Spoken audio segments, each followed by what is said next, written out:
Hello, today I'll be showing you how to make a beaded spider, much like this one. One pair of round nose pliers, one pair of flat nose pliers, and one pair of wire cutters.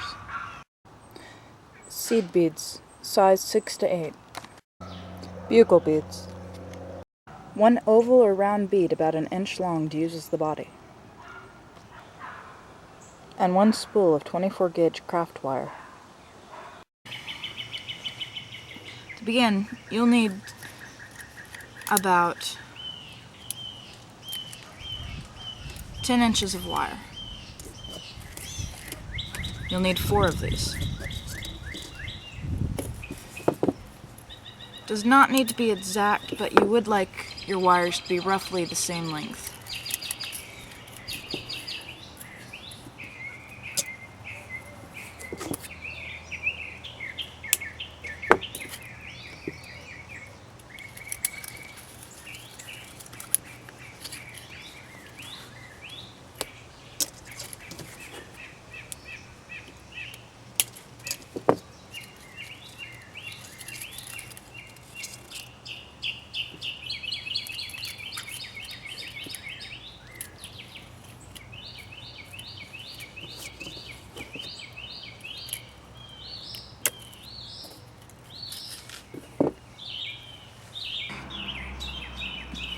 After you've cut your wires, take them, even up one side of them, and take the other side and trim them so they're a little closer to the same length.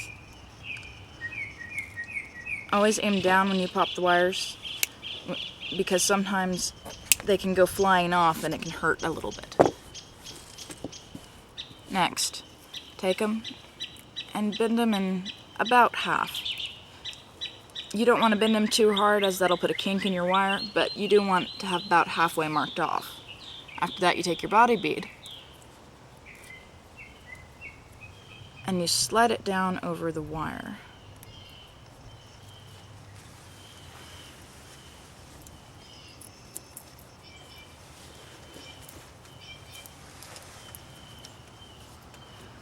To that halfway point. Once you do that, you flatten the wires over the top.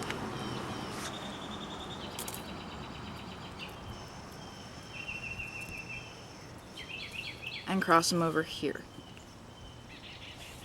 Next, you take your flat nose pliers and you grab them just past that halfway bent mark. And you twist. Careful to make sure that you don't do quite that. You want to hold on to all of the wires at once so that they don't arrange themselves out of order. Anyways, you get them to where the two different sides of the wire twist over each other, and that can afford you a better grip. And you twist till you get them nice and snug. It can spin a little bit, but not a whole lot is the general idea. This will form the basic structure skeleton for the spider. This will give you 8 legs.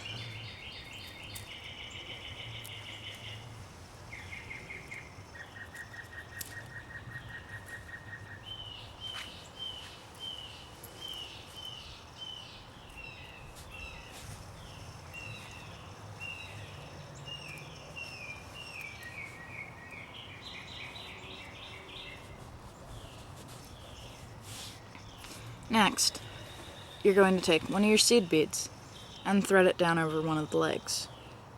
Then you take one of your bugle beads and you do the same thing. You're going to do this till you have 4 seed beads and 3 bugle beads.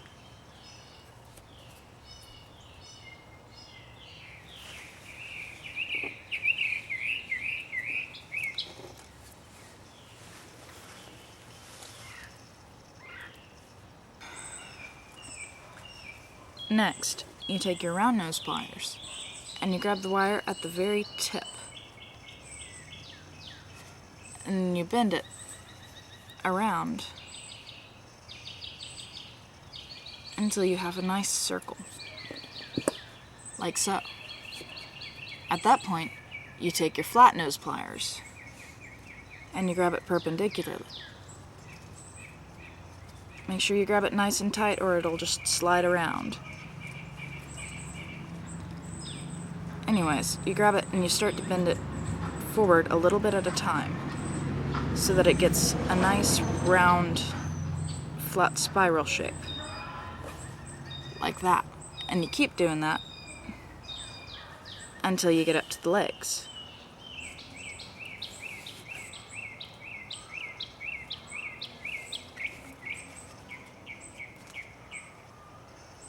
Sometimes having flat nose pliers with grip on the inside helps. However, that will also mark up your wire, so it's really a trade-off and it's individual preference.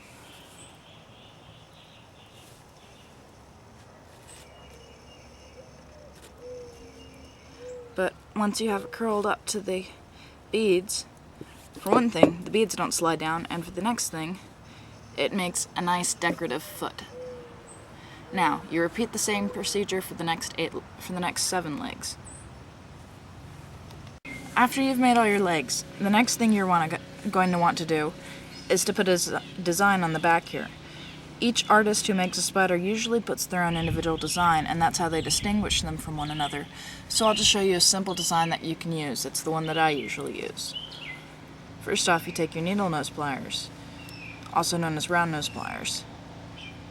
Put it vertically so that the tips are flat up against the glass.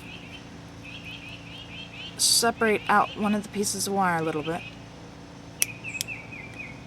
and twist it outwards so that it makes a corner here. Then you take the piece from the very opposite side, you grab it, and you do the same thing. Separate the two on the inside so you can fit the pliers in there and twist. And then the final one going in the other direction. That gives you a fairly simple design, and it helps to tighten up all the wires so there's not quite as much loose. Now, once you've put the design on the back and you have all the legs done, the only thing left to do is to make it pose like a spider. Do this, basically just bend the leg up, flatten out the top piece a little bit, and bend the other leg down. And then you repeat the same procedure for all the other legs, making sure that the feet curl downwards.